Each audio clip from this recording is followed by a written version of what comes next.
বিশ্বকাপের উন্মাদনায় যখন মেতে উঠছে পুরো বিশ্ব, ঠিক তখনই অন্য চিত্র ধরা দিল গাজার উপত্যকায়। বিশ্বের কোটি কোটি ফুটবল প্রেমী রিয়েল টাইম ফুটবল ম্যাচ দেখে আনন্দে ভাসছেন। গাজার মানুষ বিদ্যুৎ ও ইন্টারনেট সংকটের কারণে ম্যাচ দেখছেন বিলম্বিত সম্প্রচার বা সংক্ষিপ্তসার দেখে।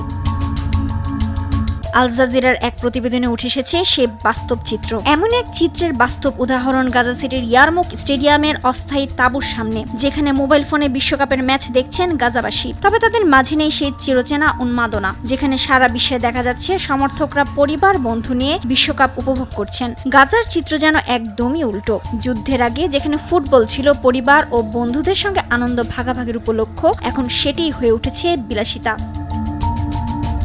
গাজাবাসী সেই বিপত্তির অন্যতম কারণ ইন্টারনেটের সংযোগ। যুদ্ধের কারণে বেশিরভাগ সময় বিদ্যুৎ ও ইন্টারনেট পাওয়া যাচ্ছে না। পুরো ম্যাচ দেখার সুযোগ পেলেও মাঝপথে বিদ্যুৎ চলে যাওয়ার সেই অভিজ্ঞতা অসম্পূর্ণ থেকে যাচ্ছে। গাজাবাসীর মতে, যুদ্ধ শুরুর আগে সময়ের সঙ্গে বর্তমান পরিস্থিতির কোনো তুলনা করা যায় না।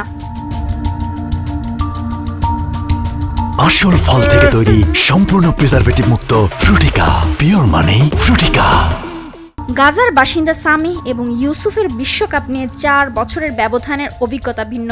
2022 সালের কাতার বিশ্বকাপের স্মৃতি এখনো ভোলেননি সামি। তখন গাজা সিটির জেইতুন এলাকায় নিজের বাড়িতে পরিবার পরিজন ও বন্ধুদের সঙ্গে বসে খেলা দেখতেন তিনি। কঠিন বাস্তবতার মধ্যে তখন মানুষের জীবনে আনন্দের কিছু মুহূর্ত ছিল। তার ভাষায়, যুদ্ধ শুধু ফুটবল দেখা কঠিন করে তোলেনি, বিশ্বকাপ ঘিরে আগের উত্তেজনাও কেড়ে নিয়েছে।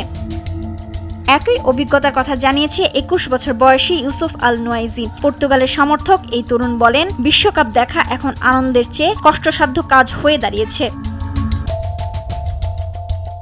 সম্প্রতি বন্ধুদের নিয়ে একটি ম্যাচ দেখার জন্য দূরের একটি ক্যাফেতে গিয়েছিলেন তিনি, কিন্তু সেখানে পৌঁছে জানতে পারেন বিদ্যুৎ না থাকায় সেটি বন্ধ। পরে অন্য জায়গায় খেলা দেখতে পারলেও মাত্র 40 মিনিট পর ক্লান্তিতে আর থাকতে পারেননি। ইউসুফের মতে, যুদ্ধ শুরুর পর জীবনের সবকিছু তাদের বদলে গেছে। মৌলিক চাহিদা পূরণ করাও কঠিন হয়ে পড়েছে। একসময় নিজের বাড়িতে স্বাধীনভাবে চলাফেরা করলেও এখন তাঁবুর জীবনে নেই কোনো ব্যক্তিগত গোপনীয়তা।